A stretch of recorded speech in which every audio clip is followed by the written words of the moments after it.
Actually നമ്മൾ കഴിഞ്ഞ ദിവസം ഇവിടെ നമ്മൾ തീർത്തിട്ട് കുറച്ച് ദിവസമായി. എന്നുവെച്ചാൽ ഇവിടെ ഒരു അബദ്ധം പറ്റി. എന്താണെന്ന് വെച്ചാൽ അപ്പോക്സി ചെയ്തപ്പോൾ നമ്മളവിടെ ഒരു ടെറാക്കോട്ടയുടെ ഒരു ഇത് ചെയ്തിട്ടുണ്ടായിരുന്നു. ഒരു ജാളി വർക്ക് ചെയ്തിട്ടുണ്ടായിരുന്നു. അപ്പോൾ അത് പൊട്ടിയിട്ട് കഴിഞ്ഞപ്പോഴത്തേക്കും അതിൽ നിന്നുള്ള റെഡ് ഒരു ഇത് ഈ അപ്പോക്സിയിൽ കയറി പിടിച്ചു. നമ്മൾ കവർ ചെയ്തിട്ടാണ്, പക്ഷെ എവിടെയൊക്കെ കുറച്ച് പ്രശ്നമായിട്ട് അത്രയും ഇതായിരുന്നു. അപ്പോൾ സംഭവം സോൾവ് ആയി.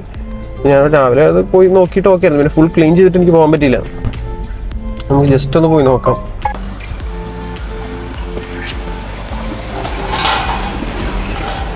ഹായ്, ആണോ?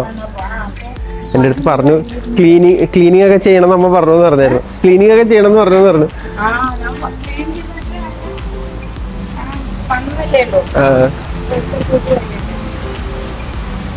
ബായോ ആക്ച്വലി ക്ലീനിങ്ങിൻ്റെ ഇത് പറഞ്ഞില്ലായിരുന്നു, നമ്മളെ എപ്പോക്സിയുടെ പ്രശ്നം. അപ്പം അത് ഓൾമോസ്റ്റ് കറക്റ്റ് ആയിട്ടുണ്ട്. ഇതാണ് നമ്മുടെ വീട്, നമ്മൾ ചെയ്ത് തീർത്തത്. നമ്മുടെ വീടല്ല, പക്ഷേ ഫർണിച്ചേഴ്സ് ഒക്കെ കുറച്ചൊന്നും ചെയ്യാൻ, ഇത് ഞാൻ പറഞ്ഞില്ല, പേഴ്സണലൈസ്ഡ് ആയിട്ട് അവർക്ക് ചൂസ് ചെയ്യണം എന്നുള്ള ആഗ്രഹമുള്ള കുറച്ചൊരു സാധനങ്ങളാണ്. കിച്ചണൊക്കെ ഫുള്ളി കംപ്ലീറ്റ് ആയി.